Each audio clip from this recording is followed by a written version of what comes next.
Good morning class 5th students. आज हम हिंदी व्याकरण के पाठ 8 विशेषण का अध्ययन करेंगे। विशेषण मीन्स क्या होता है? एडजेक्टिव।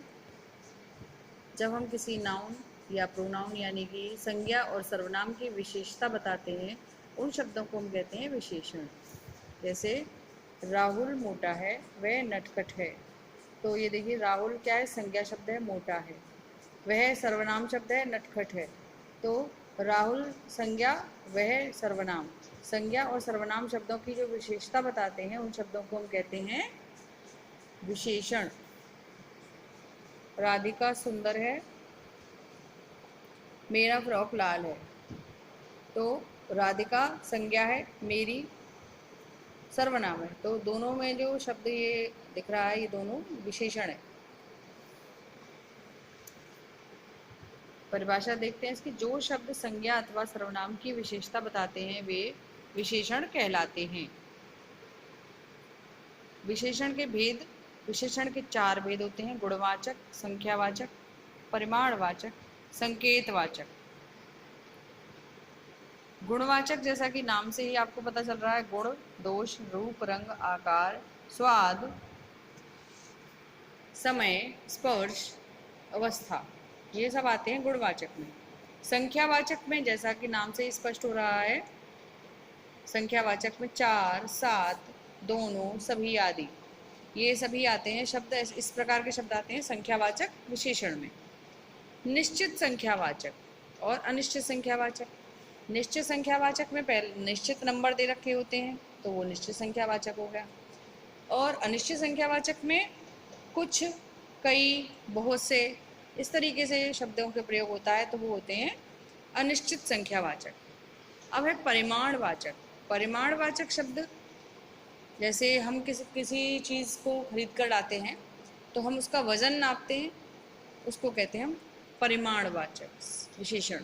जैसे राहुल 5 किलो आम लाया, तो 5 किलो क्या है? आम का परिमाण। तो परिमाणवाचक विशेषण बोला जाएगा ये।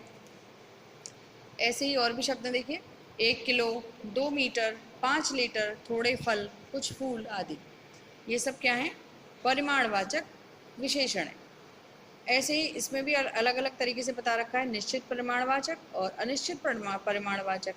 निश्चित परिमाणवाचक में निश्चित संख्या दे रखी होती है और अनिश्चित परिमाणवाचक में अनिश्चित संख्या दे रखी होती है, जिसमें कोई, कुछ, थोड़ा सा, ये अनिश्चित परिमाणवाचक विशेषण होते हैं। संकेतवाचक विशेषण में वह, वे, यह, ये आदि ये सब होते हैं संकेतवाचक विशेषण। संज्ञा शब्दों से बने विशेषण: प्यास, प्यासा, ठंड, ठंडा, भूख, भूखा, नील, नीला, नगर, नागरिक, पुष्प, पुष्पित, आत्म, आत्मिक, मास, मासिक, श्रद्धा, श्रद्धालु, दया, दयालु, कृपा, कृपालु, सच्च, सच्चा, अध्यात्म, आध्यात्मिक, अपमान, अपमानित, पल्लव, पल्लवित, पुलक, पुलकित। इस तरीके से आपको बताया रखा है कि संज्ञा शब्दों को हम किस प्रकार से विशेषण शब्दों में बदलते हैं।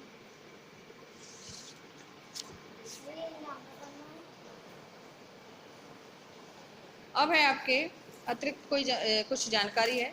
विशेषण संज्ञा शब्दों के अतिरिक्त सर्वनाम, क्रिया अथवा अव्यय शब्दों से भी बनाए जाते हैं।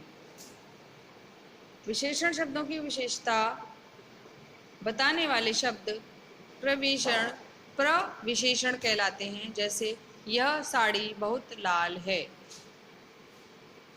इस वाक्य में बहुत शब्द प्रविशेषण है क्योंकि यह लाल विशेषण शब्द की विशेषता बता रहा है। मतलब लाल शब्द तो विशेषण है लेकिन उसमें एक शब्द लगा हुआ है बहुत, तो बहुत उसका प्रविशेषण है लाल का।